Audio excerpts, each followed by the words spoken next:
when we look here now at values, that's a little bit different. That's in the heart and in the mind, and there are certain behaviors that can demonstrate that, but it's not as easily identifiable and trackable. That said, it is equally important for us to execute and to align our values and the values that we focus on with both the strategies and the objectives and the business plans that we just talked about in order for us to be successful. This will continue to be a leader-led process, both in terms of the actual business performance and the culture or the values and the behaviors.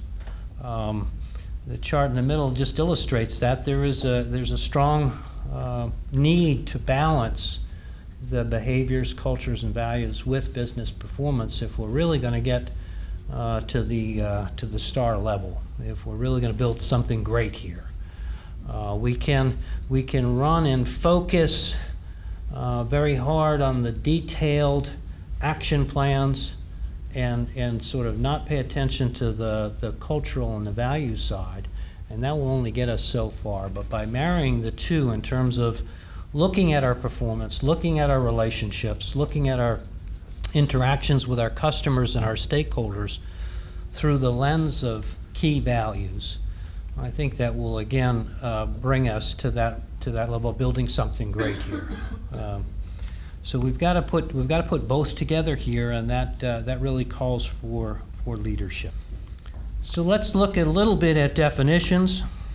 Our safety commitment, I think that is part of our culture.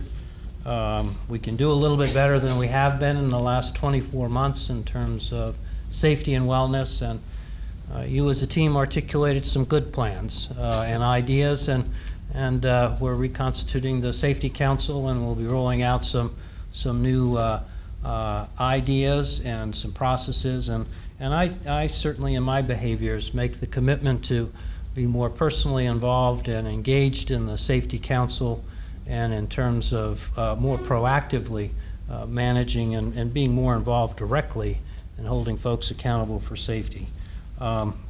It's awful important for us. We do very dangerous work, and we've got to keep our folks safe. So first and foremost, safety, and there's no change there. The next three are areas of focus in terms of moving forward: service, growth, and accountability. And service is not, and someone said it earlier in the day, service is not just customer service. It's not brand. It's not the table in the back corner. Service is each and every one of us.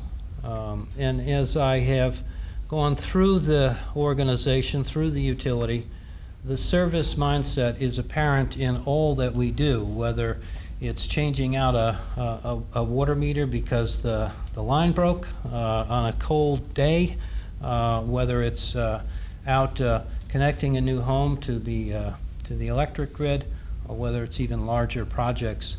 The idea of serving customers, supplying them, going back earlier to the conversation, the purpose of JEA was to extend and to bring electricity and water and sanitary sewer to our community so we could grow and develop, flourish in the 21st century.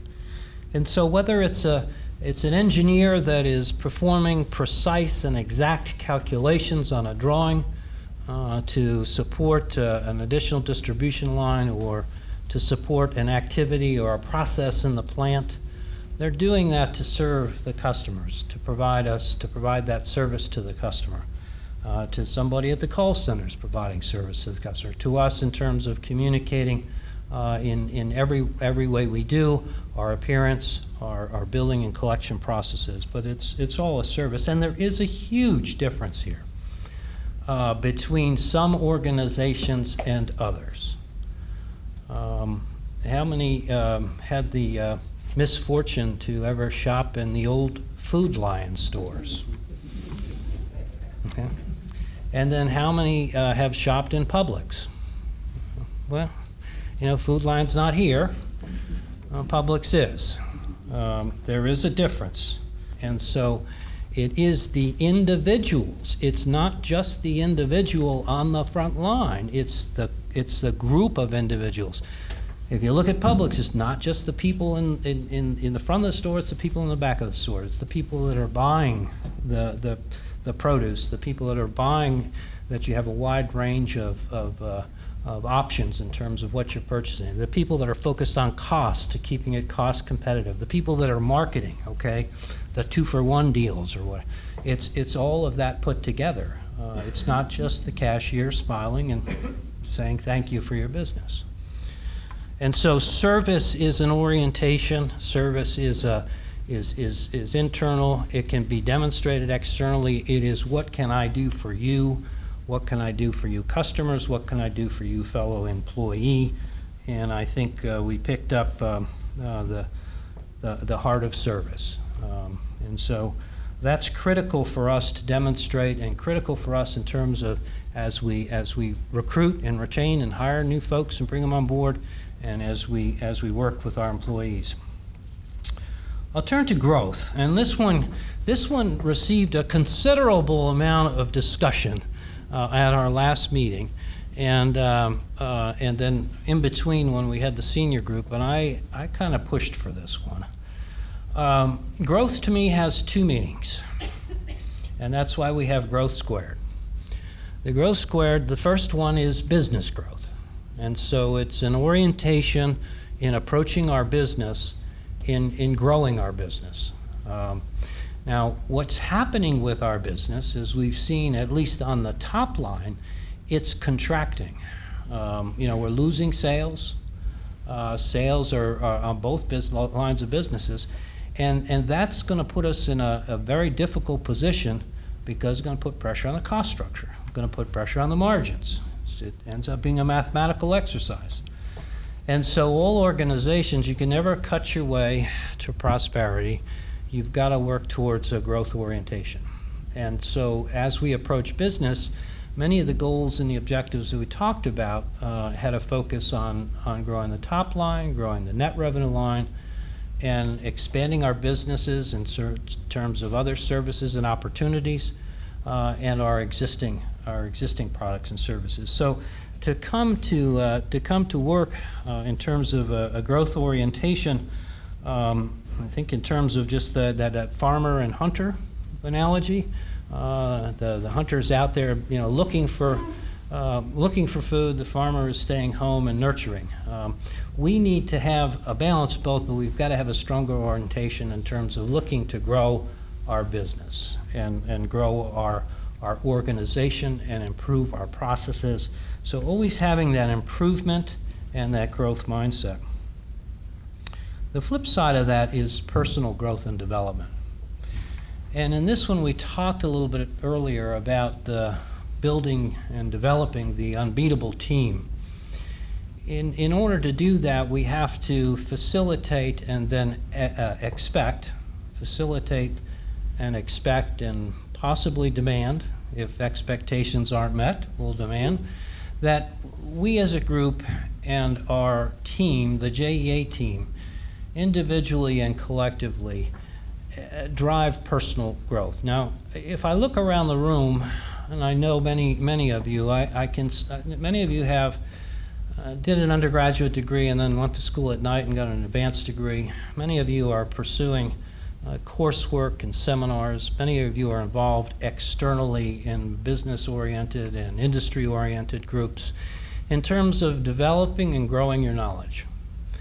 And improving your position both here at JEA and improving your position with your career. So as we move forward, one of the things that's going to happen in terms of our workforce is that we will have a number of employees that will stay with JEA for a very long period of time. We will have another group that will move on quickly. They might be 5 to 10 years.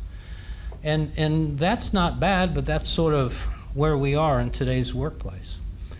All of those employees need to have a growth orientation. And so when I think about that, in nature, if you go for a walkabout in nature, you can see You can see moss growing, usually on the north side of a tree, and it's usually a pretty quiet, undisturbed place, and very comfortable and cozy, as opposed to a more vibrant, maybe even a wild weed growing in the sunlight and enthusiastically reaching out and growing. And so we might be a little too comfortable in certain areas. Some of our folks might be a little too comfortable in terms of sitting on the moss in a comfortable setting. And we have to sort of turn the heat up a little bit and sort of expect and at least facilitate an orientation towards growth and development, making sure that they've got the time, the direction, and maybe the gentle push to continue to improve and develop. We're going to need better, brighter, faster, quicker minds in order to grow and develop and win our business model. And then ultimately accountability. And we had some discussion between accountability and responsibility. And I view that very differently. The words come very close together when you spend some time in the dictionary looking at them. But to me, responsibility is you're responsible for an activity. You're responsible for a process. You're responsible to some extent for a task. And so it really leads back to that activity. When I talk about accountability, it's all of that and the outcome. And so the focus has got to be, again, if we're going to build something great, accountability moves beyond, one step beyond responsibility. It moves to the level of being accountable for the outcome. And probably without saying, all of the above with integrity. With integrity is critical in all aspects of what we do, both the relationships between each other, if we're going to truly be a team, all moving down the path together, the course that we've charted together here to be successful, whether it's the integrity that we have with our regulators and our stakeholders, and equally important, because integrity is across the board with our customers. So open, honest, ethical, fair, integrity is just sort of ties all of the four key values above together.